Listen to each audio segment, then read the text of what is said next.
네, 오늘 8월 31일 월요일 새벽 예배에 나오신 우리 성도님들을 환영합니다. 오늘이 8월의 마지막 날입니다. 세월이 얼마나 이렇게 빨리 가는지 모르겠습니다.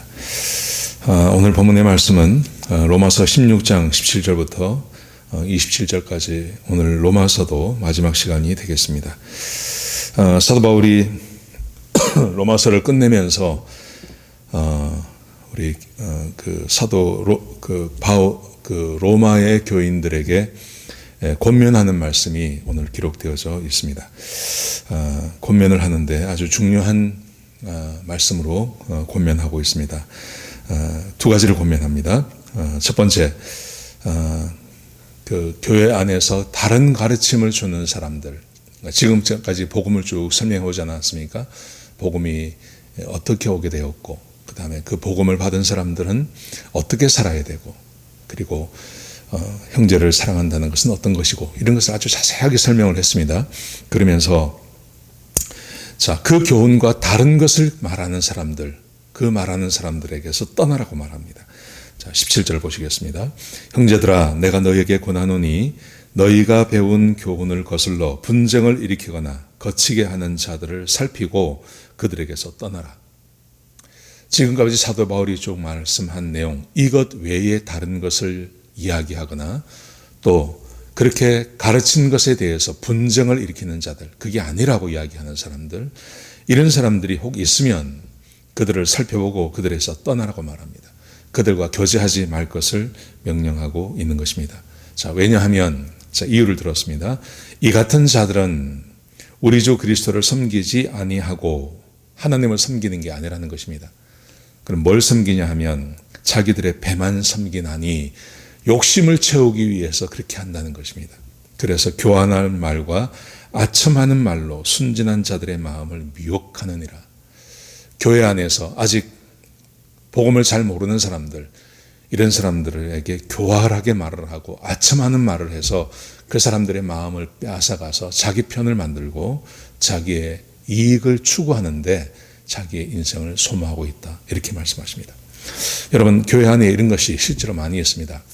크게 말하면 이단이 되겠죠.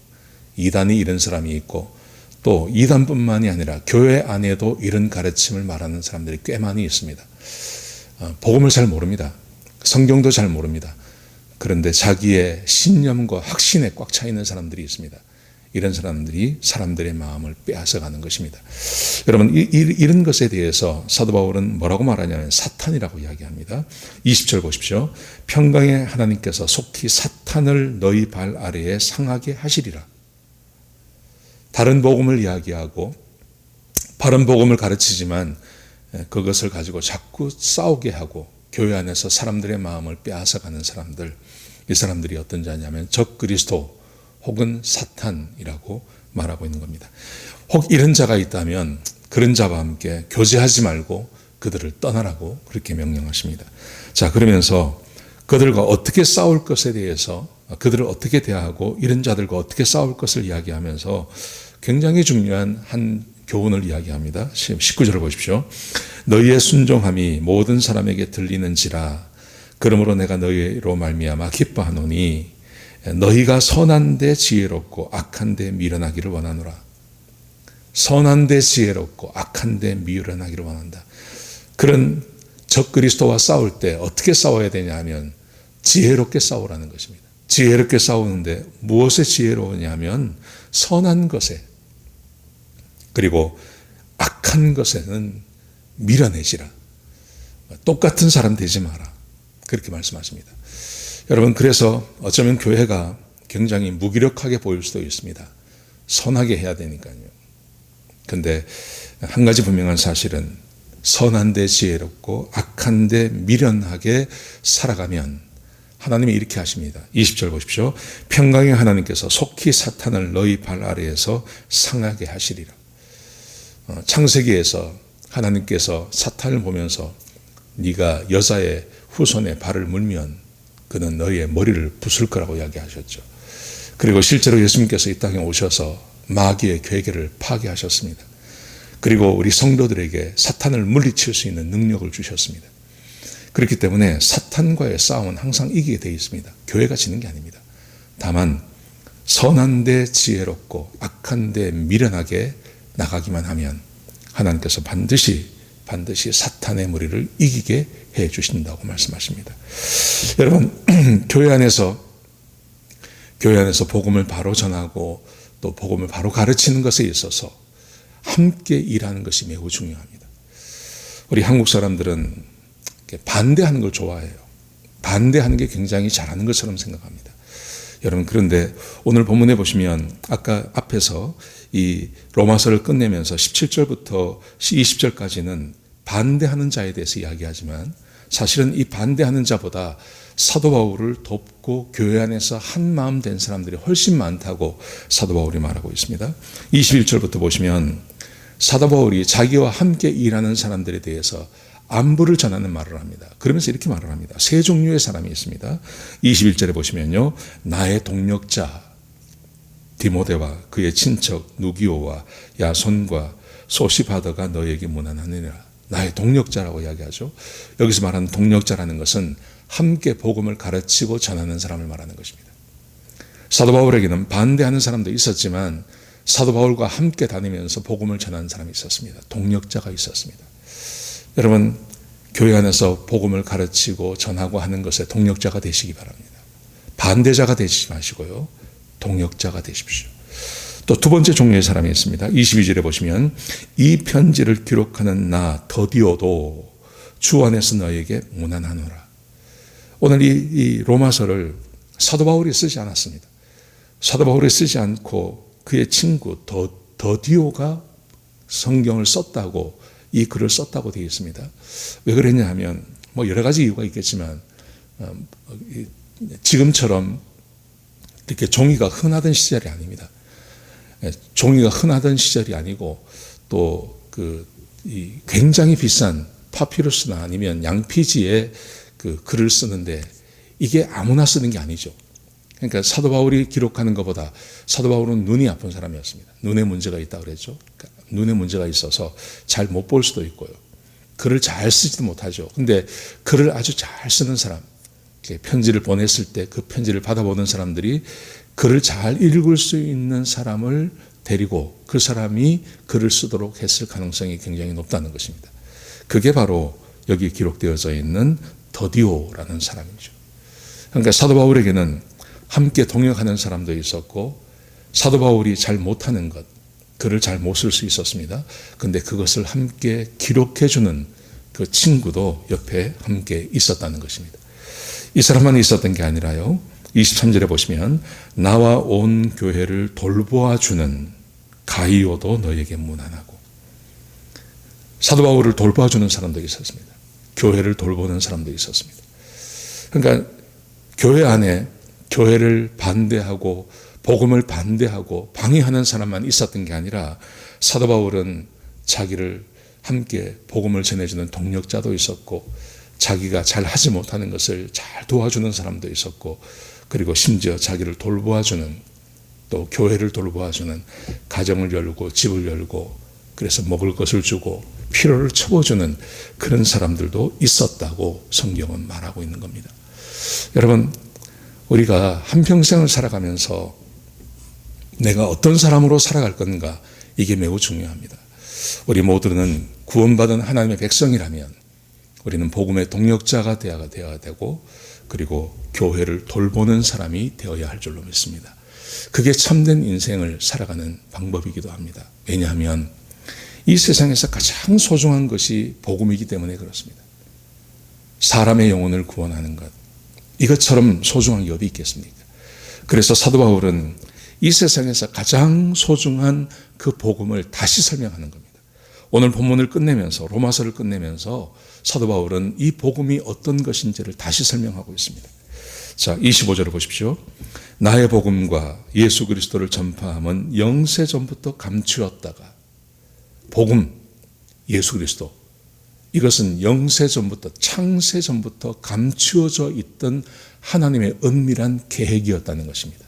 근데 그러다가 26절 보십시오. 이제는 나타내신 바 되었으며, 근데 그게 드러났습니다. 제가 복음을 설명하면서 조금 말씀드렸죠. 이스라엘 백성들이 하나님의 말씀에 순종하는 자가 없었습니다.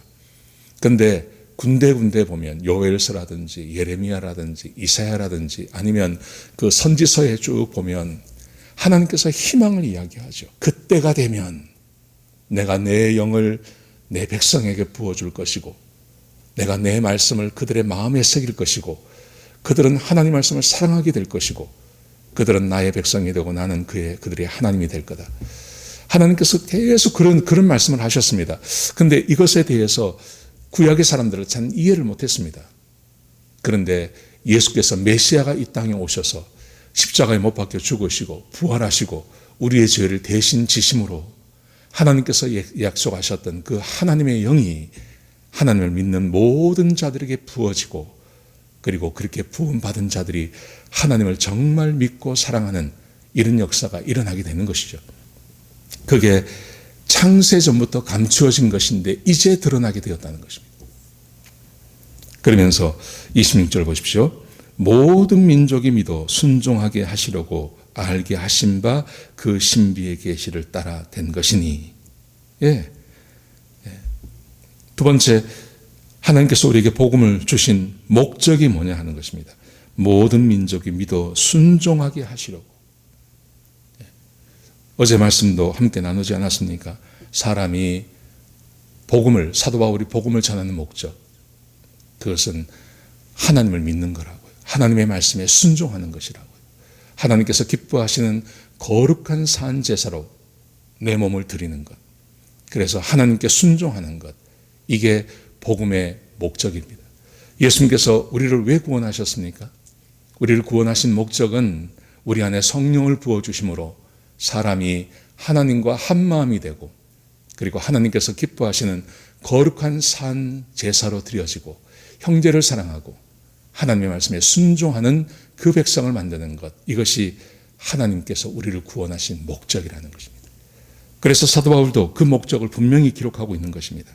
모든 민족이 믿어 순종하게 하시려고 복음의 목적을 이야기하고 있습니다.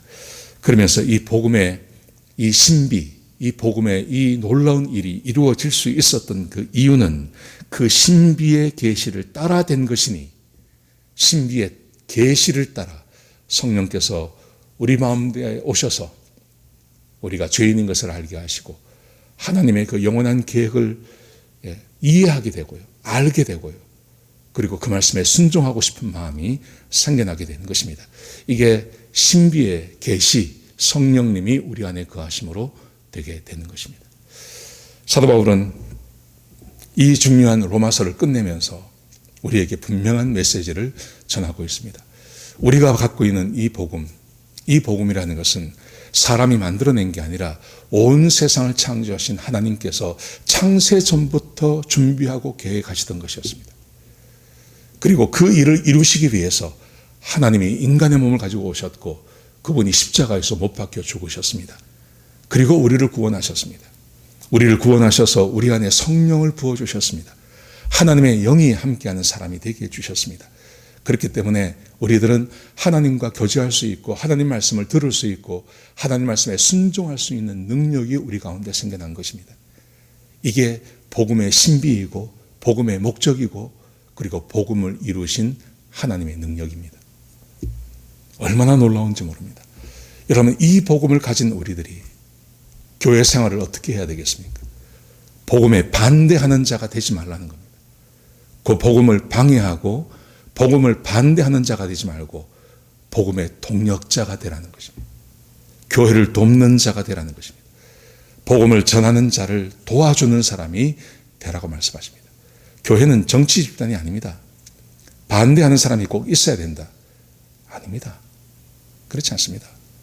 함께 가는 겁니다. 복음은 함께 전하는 겁니다. 교회는 정치하는 것이 아니기 때문에 우리는 복음의 동력자가 되어야 되지 복음을 반대하는 자가 되면 안 됩니다. 매우 중요한 것입니다. 매우 중요한 것입니다. 그래서 오늘 오늘 로마서를 끝내면서 우리 마음에 꼭 기억해야 될 것. 제가 지금까지 복음에 대해서 쭉 설명했습니다. 복음은 하나님의 은혜입니다. 하나님의 은혜로 우리가 구원받은 것입니다. 믿음으로 구원받은 것입니다. 하나님께서 우리를 왜 구원하셨냐 하면 우리 몸을 하나님께서 기뻐하시는 거룩한 산제사로 드리려고요. 거룩한 산제사로 드려진다는 말은 하나님의 말씀에 순종하는 것입니다. 하나님의 말씀은 형제를 사랑하는 것입니다. 형제를 사랑한다는 것은 형제에게 악을 행하지 않는 겁니다. 형제에게 악을 행하지 않는다는 말, 악을 행하지 않는다는 말 가운데 포함되어져 있는 매우 중요한 개념은 나하고 다른 형제들을 받아주고 용납해 주는 것을 말하는 것입니다. 이게 복음입니다.